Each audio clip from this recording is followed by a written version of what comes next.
മഹാത്മാഗാന്ധിയെ അപമാനിച്ച് നരേന്ദ്രമോദി 1982 പുറത്തിറങ്ങിയ ഗാന്ധി സിനിമ റിലീസാകുന്നതിന് മുൻപ് മഹാത്മാഗാന്ധിയെ ലോകത്തിന് അറിയില്ലായിരുന്നുവെന്ന് മോദി പറഞ്ഞു. ഒരു ചാനലിന് നൽകിയ അഭിമുഖത്തിലായിരുന്നു മോദിയുടെ അധിക്ഷേപ പരാമർശം.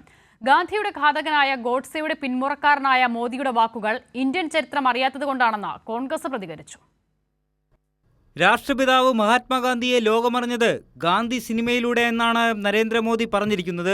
1982 റിച്ചാർഡ് ആറ്റൻബറോ സിനിമ നിർമ്മിക്കുന്നതുവരെ ഗാന്ധിജിയെക്കുറിച്ച് ആർക്കുമൊന്നും അറിയുമായിരുന്നില്ലെന്നും മോദി പറയുന്നു. ABP ന്യൂസ് ചാനലിന് നൽകിയ അഭിമുഖത്തിലായിരുന്നു മോദിയുടെ ഗാന്ധി വിരുദ്ധ പരാമർശം. മഹാത്മാഗാന്ധി ലോകത്തിലെ വലിയ നേതാവായിരുന്നു. ഈ 75 വർഷത്തിനിടയിൽ മഹാത്മാഗാന്ധിയെക്കുറിച്ച് ലോകത്തെ അറിയിക്കേണ്ടത് നമ്മുടെ ഉത്തരവാദിത്തമാണ്.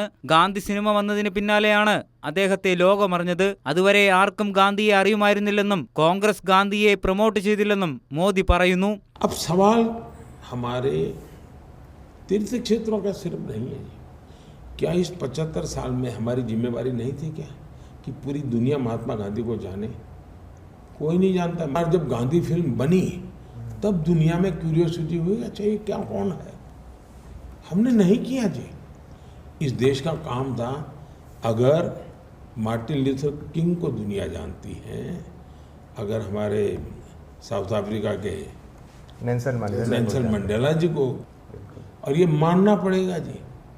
മാർട്ടിൻ ലൂതർ കിങ്ങിനെയും നെൽസൺ മണ്ടേലയും പോലെയുള്ള മറ്റു നേതാക്കളെക്കുറിച്ച് ലോകത്തിന് മുഴുവൻ അറിയുമായിരുന്നു. അവർക്ക് തുല്യനായ ലോക നേതാവായിട്ടും ഗാന്ധിയെക്കുറിച്ച് ആർക്കും അറിയുമായിരുന്നില്ലെന്ന് മോദി ഈ അഭിമുഖത്തിൽ വ്യക്തമാക്കുന്നു. മോദിയുടെ വീഡിയോ സാമൂഹ്യ മാധ്യമങ്ങളിലൂടെ വിവാദമായതിനു പിന്നാലെ മോദിയുടെ പരാമർശത്തെ വിമർശിച്ച് കോൺഗ്രസ് പാർട്ടി രംഗത്തെത്തി. ഗാന്ധിയൻ പൈതൃകം തകർക്കുന്ന വാക്കുകളാണ് നരേന്ദ്രമോദിയുടെതെന്ന് കോൺഗ്രസ് നേതൃത്വം പ്രതികരിച്ചു. शाखाओं में जिनकी वर्ल्ड व्यू बनती है वो गांधी जी को नहीं समझ सकते, वो गोडसे को समझते हैं, गोडसे के रास्ते को अपनाते हैं. गांधी जी पूरी दुनिया के लिए एक इंस्पिरेशन थे. Martin Luther king junior, Nelson Mandela, Albert Einstein, ये सब लोग गांधी से इंस्पायर हुए. लड़ाई सत्य और असत्य के बीच में है, हिंसा और अहिंसा के बीच में है. മഹാത്മാഗാന്ധിയുടെ ദേശീയത മനസ്സിലാക്കാൻ RSSകാർക്ക് കഴിയുന്നില്ല. അദ്ദേഹത്തിന്റെ സർക്കാരാണ് വാരണാസിയിലെയും ഡൽഹിയിലെയും അഹമ്മദാബാദിലെയും ഗാന്ധി സ്മാരകങ്ങൾ തകർത്തത്.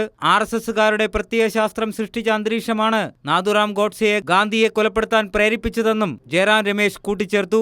മോദിയുടെ വിവാദ പരാമർശത്തിനെതിരെ വൻ പ്രതിഷേധം ഇപ്പോൾ തന്നെ ഉയർന്നു കഴിഞ്ഞിട്ടുണ്ട്. എന്നാൽ ഗാന്ധിയെ തുടക്കം മുതൽ എതിർക്കുന്ന മഹാത്മാവിന്റെ ഘാതകനായ RSSനും ആ സംഘടനയുടെ മുൻനിരയിലുള്ള മോദിക്കും ഇതൊന്നും വലിയ സംഭവമല്ല. News desk Kairali news.